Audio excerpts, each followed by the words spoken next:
Okay,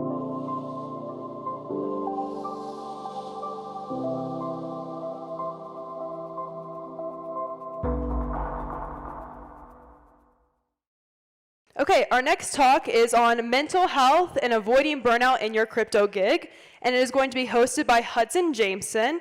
Hudson is a longtime Ethereum contributor, having previously worked at Ethereum Foundation for 5 years on numerous efforts, including protocol development coordination, specifications, and co-running DevCons 2, 3, and 4.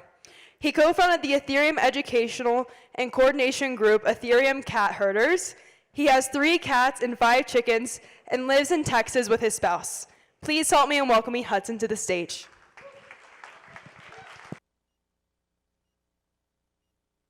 Hello, thank you so much for the introduction.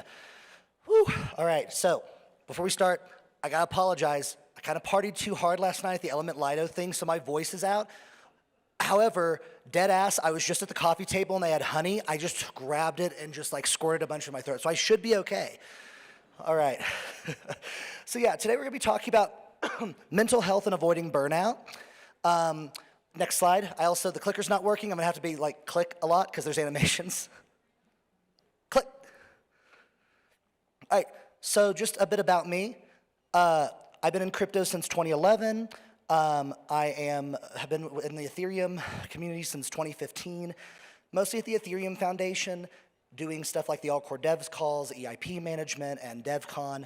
I left in 2021 and joined Flashbots for a little bit.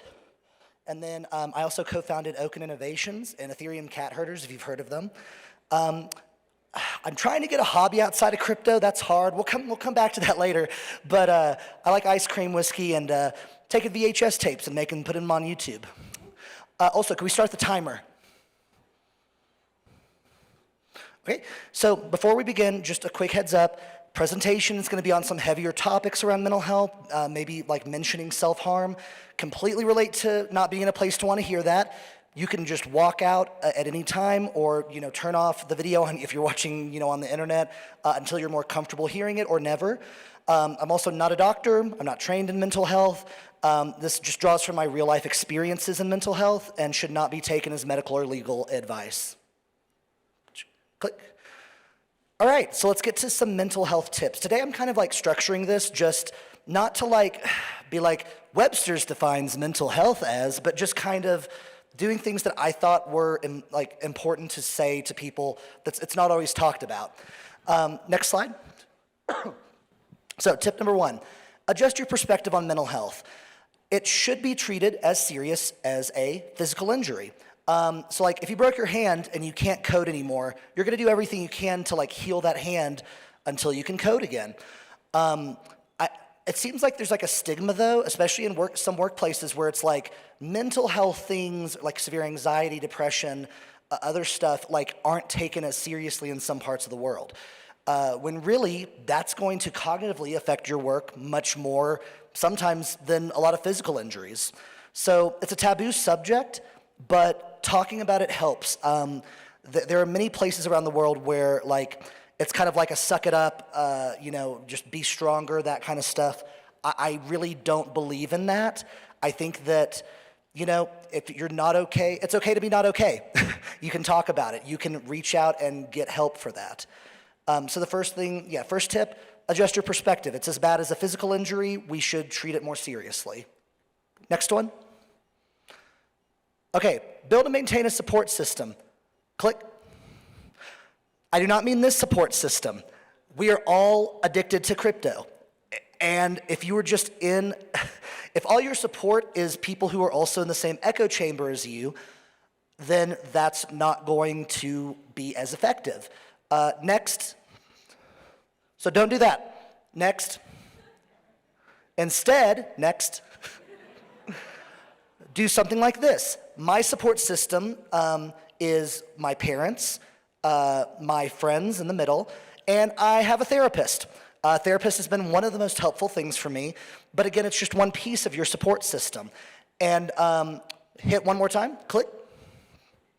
And you can have a little crypto friend support as a treat, if you want it. There are some really good Discord groups I'm in where we have a mental health channel. And we could just be really open about what we're feeling that day.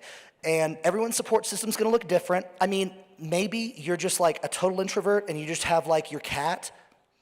Great, that's part of your support system. Everyone should make sure that work isn't encompassing their life and that they have some kind of support system where they can like actually say, this is what I do to clear out my mind and to make myself understand the issues I'm having. Click.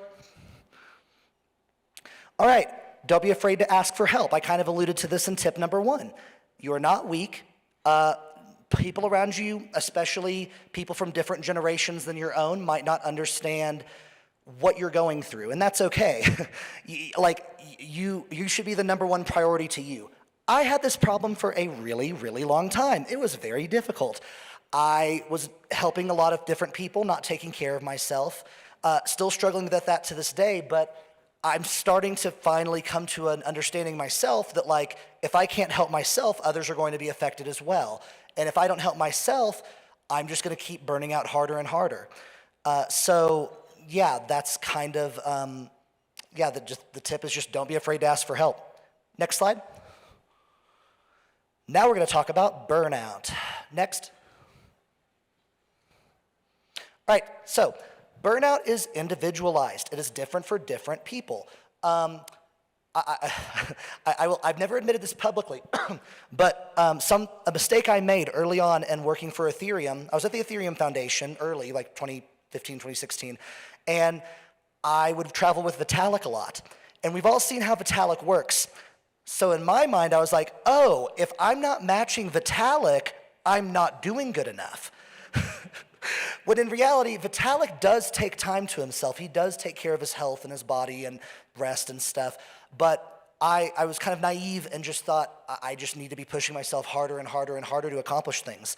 And I mean, I'd be lying if I didn't say that got me places, but it was at the toll of my mental health. And I've had a multi-year, mostly burnout period because of it. Like 16, 18-hour days of nothing but Ethereum for like 3 to 4 or 5 years gets to you. So yeah, don't compare yourself to others and do self-check-ins. This is something where a lot of people I find in the crypto space are very analytical. They aren't going to do like a body check of like their emotions. I had a lot of therapy before I could come to empathize with myself, and I think that's something more people should do, to maybe put a reminder in their calendar and say, you know, how am I feeling? Like, is everything good? Do I need to adjust things? So yeah, or check it with your support system too. My spouse Lilith is amazing. I'll go up and I'll be like, hey, am I manic? And they're like, yeah, you're manic. I was like, I had no idea. And they're like, you've been up for 20 hours. I'm like, okay. So yeah. Next slide. Here's some resources. Also, just by the way, start thinking of questions. We're gonna have a good amount of time for questions. Additionally, if like people don't have exactly questions, but like under 30-second personal experience that they wanna share, that's fine too at the end of this. Okay, resources, next slide. All right, internet's your friend. There's online therapy that I found, a lot of people have found very helpful. I have a therapist in my town, but we work remotely. It's not like super expensive, and you can sometimes get work to pay for it. So I'll talk about that in a second. Also, something that was really good for me in understanding myself and coming to terms with how I operate as a person is taking two neuropsychological tests. One of them was a general one, and that one they said you have bipolar 2, you have ADHD, you have OCD. And I was like, okay, cool. And then years went by, and everyone in my life was like, hey, you really seem autistic. and I was like, you're diagnosed, right? I was like, no. And so I'm not the kind of person who likes to self-diagnose when it comes to medical stuff. So I did that test, and the autistic testing people came back, were like, yeah, you're autistic. However, you're so good at masking and mimicry that, and eye contact, that like you just naturally or like do that, or unnaturally do that, but it's taken you a while to get there. I didn't have any friends till high school. No one wanted to talk to me, so I kind of just learned, and I think a lot of us do this, what facial expressions we have to do to get a positive response from people. So yeah, join or start chat rooms that are crypto or non-crypto to build a support system. Those are really important. Don't let all your chat rooms be work-related. That'll just drain you. Touch grass. Go outside. I mean, you can walk with your laptop. It's not the weirdest thing in the world, maybe. And being outside and getting exercise is a very important thing. I've also heard there's like sun lamps or something that might be helpful. I'm actually really bad at this, so like, do as I say, not as I do, but going outside and getting exercise really does do physical and chemical things to the body to help with a lot of the emotions we struggle with. Slide. Okay, so in our ecosystem in Ethereum, what can we be doing to push the topic of mental health forward? Slide. So, if your company doesn't have proactive mental health measures, advocate for them. We need to make them common. Some examples, mandatory vacation days. I've heard of this working more so recently for people who are truly workaholics. I mean, it's gonna be an interesting subject, but when you know, if you're approached about it or if you talk to your work, but I've heard it works. Stipends for therapy or psychological services. I mean, they give you like what, like a couple $1,000s for a new MacBook, and you get like a rolly chair that's really cool if you're working from home. Why not monthly stipends for therapy? I think that's gonna be really important going on, like everyone's gonna have to be doing that eventually. And then the last one's very important and close to me because behind the scenes, because I've been in Ethereum so long, I've dealt with a lot of mediation and major projects where they didn't have like a traditional HR or anyone that would mediate conflicts within their organization. So I don't like the term HR because like HR is hired by the company to protect the company's interest. So sometimes they're great and they really do go to bat for you. But there needs to be like a new term or new kind of person that is like paid by the company, but is like legally and in all other ways separate from the company so that they, like if you have a problem with the highest levels, you can go to them instead of having to escalate it through other means or being too scared to escalate it. So if you're a crypto company right now and you have employees, see what your employees need. Maybe they don't need any of this. They probably need number 3 at minimum, and I've talked to a few companies about them implementing this, and I'm gonna see how this goes. But yeah, just really advocate for this stuff because, I mean, they're gonna be pricks if they say no, right? So yeah. All right, next slide. Okay, be kind. Take care of yourself, and Ethereum will continue to have a soul. Ethereum is the best cryptocurrency ecosystem project because it has a soul. And what I mean by that is that unlike other projects that kind of like have devs they hire just for a short amount of time and then they get uninterested and drop them, there's a lot of fun, cool things. There's a lot of great people. There's a lot of good discussion in Ethereum. And there's values that the earliest people in Ethereum have like instilled in us around censorship resistance and decentralization and other stuff, but also just like not being a dick. Like you see it with Vitalik, you see it with Danny Ryan, you see it with Tim Biko. Like they all exude this value of like not getting into sticky situations or, you know, having useless fighting with people. So yeah, and also like when you're on Twitter, just stop for a second when you're about to like just post that rage tweet, like to reply to someone and think like they might be going through a hard time right now. I've actually reached out to people on DM if someone's acting a little off about something they're saying, and I'm like, hey, are you cool? And sometimes they're not. Sometimes they're in a manic phase. Sometimes they just had a rough thing happen and they're just trying to escape that by going to Twitter and being off kilter. So yeah, just like have empathy in that area, I guess is the best way to put that. Next slide. Thank you so much. We're gonna do questions now. We have at least 13 minutes. So yeah, oh, thank you.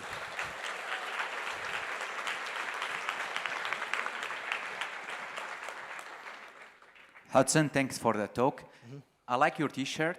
What's your take on psilocybin? Psilocybin? Ooh. Oh, I'm not working any right now. I can talk about that. So, psilocybin is an amazing, amazing tool for mental health. I've tried a lot of non-traditional things for my bipolar 2 and depression. One of them is IV ketamine. It's very expensive. It's legal in the US, but it's very expensive. It's helped me a ton sometimes, other times it doesn't help me at all. Additionally, psilocybin, I've heard on when you take a major trip, it can do a lot of things. In my case, when I took a major trip on mushrooms, it gave me more empathy because that was a hard thing for me. Additionally, in a very dark time when I had to be working, I microdosed psilocybin for a year. And it was one of the only things that helped me because the prescription medicine wasn't doing its job exactly. And I was doing them together, but I just was on the wrong stuff for a while. So yeah, love psilocybin. Next up. Excellent. So psilocybin is like a scientific term for magic mushrooms. Wonderful talk, Hudson. I wondered what your recommendation for post-DevCon recovery is, because DevCon, you come here, it's really intense. I'm really tired. It's do all this stuff. I have all these exciting interactions, and then after this, I'm going to get on, do 18 hours of travel, and then sit in my house again. How do I recover from that drop? Yeah, a lot of people actually go into a little bit of a depressive slump or an anxiety slump after a big conference where they're overly social for a week. I used to go way harder at DevCons, and I would crash for a whole week afterwards. I'm actually pacing myself this time, but to answer your question, everyone's going to be different. Some people just want to watch Netflix all day after they get back from a conference and just not do work for a day or two. Others need multiple days to sleep, depending on where they came from. Others want to get right back to work because they stay energized. I don't understand those people some of the time, but it's different for different people. So just kind of really focus on what you think is the most relaxing thing for you and what will help you recharge. Okay. Yeah, thank you. So in the title of the talk, there was your cryptocurrency or gig, your Ethereum gig. You have any particular advice for people who are doing gig work where they might have multiple projects or not just have one full-time job? That's a really good question. So yeah, if you're just doing gig work, there's good and bad with it, because I've also been there to an extent as a contractor and stuff. Usually, depending on where you are in the world, you might not get benefits, things like that. I would set aside a little bit of money for therapy and stuff like that, especially if health insurance in your country, if you're lucky enough to be in a country that just does it for free, great. But for US, you need to set aside some money and time for it. Yeah, also one thing, I'm not going to shill this company because I don't know the ins and outs of it, but as a gig employee, check out Opolis. They do some stuff around having gig employees get group health care through them in a cryptocurrency way. It's actually the ETH Denver guy, John Powler, runs it. So yeah, check that out. That might be a good thing for gig employees. Hi, Dutson. Amazing talk. Thanks so much. Thank you. I noticed that a lot of people in crypto often have mania, or sometimes just a little bit, myself included. When I first got into crypto, I was very manic, and people tried reaching out to me, but I'm no, I'm fine. Yeah. So I was wondering, what is a good approach to dealing with someone that you care about who may be manic? Yeah, so if you yourself are manic and you're kind of coming to that realization, definitely talk to medical people. The ones that I would recommend to look up for would be therapists can do so much, but then there's other ones who can prescribe medicine like psychiatrists, and sometimes them working together or getting a piece of paper that the therapist says yeah, this person's manic, and then the psychiatrist is I agree, and then they get you something. That's one thing. As far as other people in your life, just if they were having any other things that you were concerned about, in my case, I think I would just message and be hey, I'm concerned and wanted to get your take on this. I've done that line a lot. And also, it's going to depend on the person. Some of them are much more responsive with that kind of feedback. Some of them are no, talk about health. Don't talk about health. So showing that you care is usually going to break down a lot of barriers to people. So that's kind of what I've done. So quitting a position for mental health, after a certain period of time, how do you deal with the drudgery of not doing anything and not triggering further mental health issues? Yeah, that's a tough one because I've actually been on a mental health break since February, and I know other people who are struggling with this too. One thing that I did was try to make myself busy with non-crypto stuff, explicitly non-crypto stuff. So we had a friend move in with us temporarily, so we were getting their room together. In the last year, we've acquired 9 chickens. Please don't tell where my county in Texas that we did this. We technically have an illegal chicken. There's only supposed to be 8.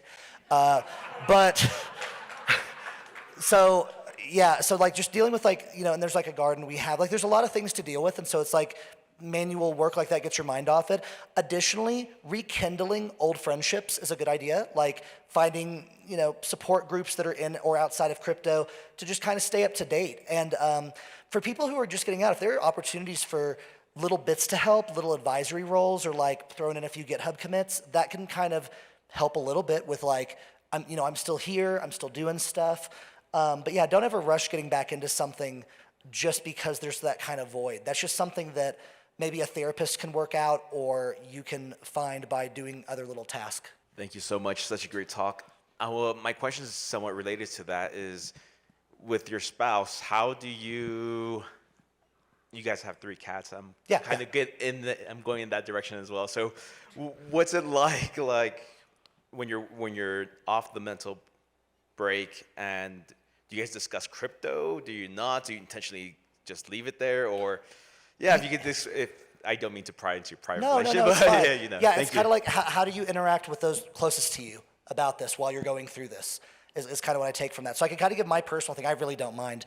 My spouse Lilith, who's amazing, isn't exactly like crypto that much. To be fair, they did volunteer and actually work on DevCons 2 and 3, which wasn't the best experience behind the scenes. So that was a little bad, but also like they don't jive with many people in this space. It's just not their interest. They're just like artists and stuff. So, and not into NFTs. So basically what I do is I don't really talk about crypto that much. Sometimes when I have like interesting conflict resolutions or like hot tea for crypto, like I bring it to them because it's kind of just fun to talk about, like, oh, I can't believe this conference video is ridiculous. I can't believe, what's one that I showed them? Oh, like Definity, the launch video and stuff. And I was like, they look like robots. So like showing cool stuff like that is fine, but like, yeah, in general, there are some crypto power couples that make it, but for the most part, most people I know that are happiest with their spouse in crypto try to keep their work separate. And because it can blend so easily, that can cause further problems. So yeah, and then also, you had one more point, which was when you start getting back into it after leaving, just be in close communication with that person to say, let me know if it's too much, or like, hey, today am I spending enough time with you? I had a lot of problems early on where like Ethereum would replace my friends and family. So I'm now like, hey, are you feeling connected today? Like, do you want to watch a movie? Like that kind of stuff, and that's helped a lot. We have time for one more question. Anyone else? Hello. Great talk. Thank you so much. I would just really love to hear you riff a little bit on how managers can be empathetic and caring when they have to give corrective feedback or sometimes even help an employee realize that it's time for them to part ways with the organization.